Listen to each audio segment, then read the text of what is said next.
जयराम जी की भैया हो तो बात ऐसी है कि खाले परसों के दिन भाग पटेगा 3:30 बजे हमारे पुतीने को फोन आया रशिया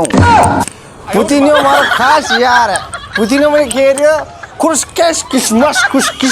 मैं कह रहा बेटी का बाप तेरी मशीन तेरी ने पानी पी करा रहा मत कर रशिया की भाषा में ट्रांसलेटर ना बोला डिंगल में मैंने समझा तेरी समस्या की जो मुझे समाधान करूँ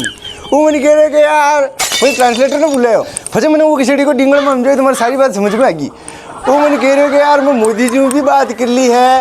एंड अब किसी की हमारा पड़ोसी यूक्रेन का बड़ी का मेल बागो और गुल्ला रोबा को टेम आ गयो मुझे रही कि भाई नहीं कि ना तारा पड़ोसी है यूक्रेन तो उनका गुल्ला खिले मैं मेली पूछूँ मैंने गणित पता की बात की वो कह रहा बेटी का वहाँ पेमा पड़ोसी तो ताको पाकिस्तान भी है पाकिस्तान तक हिंदुस्तान में निकले तो को पर मैं आको दिन में आंगली करते रहे उके तीतर को बाढ़ घिसड़ी का तीतर को बाढ़ को ना आको तीतर उका पचे थे की करो मैं की करा जो पचे मुँह क्यों पाया माँ मोदी जी काया और पचे सर्जिकल स्ट्राइक करी वो आपको अपने आप करना पड़ता है। जज्जा अच्छा ने मैंने रेडियो थोड़ा देना यही है इलाज तो पचे और की करे ज़्यादा परेशान करे तो पचे युद्ध करना पड़ेगी भाई ने कि ना तो मैंने कह रहे कि यार भैया ऐसे यानी यूक्रेन जो है ना वो माँ को निकले तो क्या घिसड़ी की यूएसएसआर संयुक्त राष्ट्र संघ निकले तो कोई यूक्रेन कोई न्यारो देश को ना न्यारो मैं करिए उन्हें वो घिसड़ी को अमेरिका को चाहे मिल रही है यार की भाई ने कि नहीं यार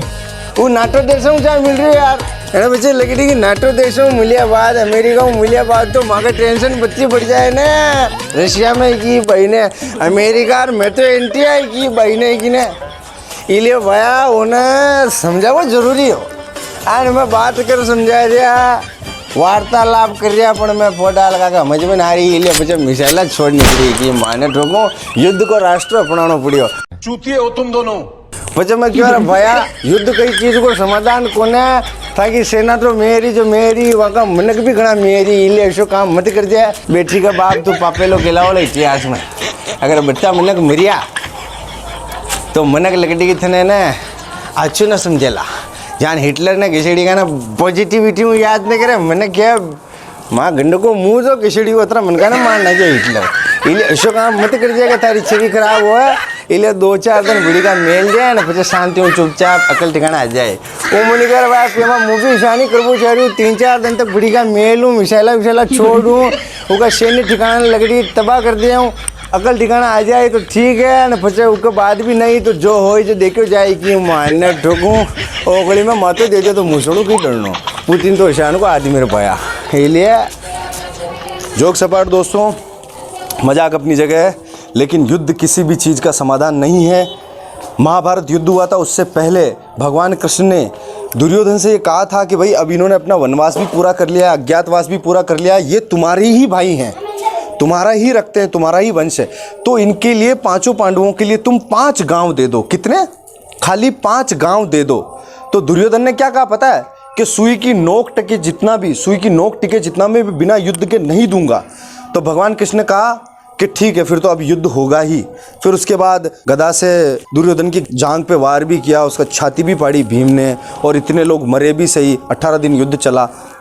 लेकिन भगवान कृष्ण कभी नहीं चाह रहे थे कि युद्ध हो टालने की पूरी कोशिश की उन्होंने। ऐसे ही रशिया भी समझा रहा था लेकिन टेंशन इतनी बढ़ गई कि फिर बाद में हमला करना पड़ा। मैं ना रशिया की पक्ष ले रहा हूँ ना मैं यूक्रेन की पक्ष ले रहा हूँ लेकिन क्या होता है कि रशिया भी एक बहुत बड़ी महाशक्ति है अमेरिका बहुत बड़ी महाशक्ति है। अगर यूक्रेन नाटो देशों के अंदर मिलता है तो फिर वहाँ पर डिप्लॉय हो जाएगा अमेरिकी फ़ौज का यूक्रेन में जो कि रूस बिल्कुल नहीं चाहता। वो जो अमेरिका रूस के बीच की दूरी है वो बनी रहनी चाहिए वो इतना नज़दीक आ जाएगा तो फिर 2 देशों के बीच में ज़्यादा टकराव होगा। इसलिए वो ये कह रहा है कि तुम नाटो देशों से मत मिलो। तुम जितना मुझे नॉलेज है मैं उतना बता रहा हूँ जितना हो सकता है मैं गलत हूँ लेकिन जितना मुझे पता है उतना मैं कह रहा हूँ। तो इसी चीज़ के ऊपर युद्ध हो रहा है और मैं नहीं चाहता कि ये युद्ध आगे बढ़े और ये तुरंत प्रभाव से ख़त्म होना चाहिए क्योंकि वहाँ से ऐसे सेंसिटिव वीडियोस आ रहे हैं यार। बाप अपनी बेटी को विदा करते टाइम रो रहा है बस में बिठाते टाइम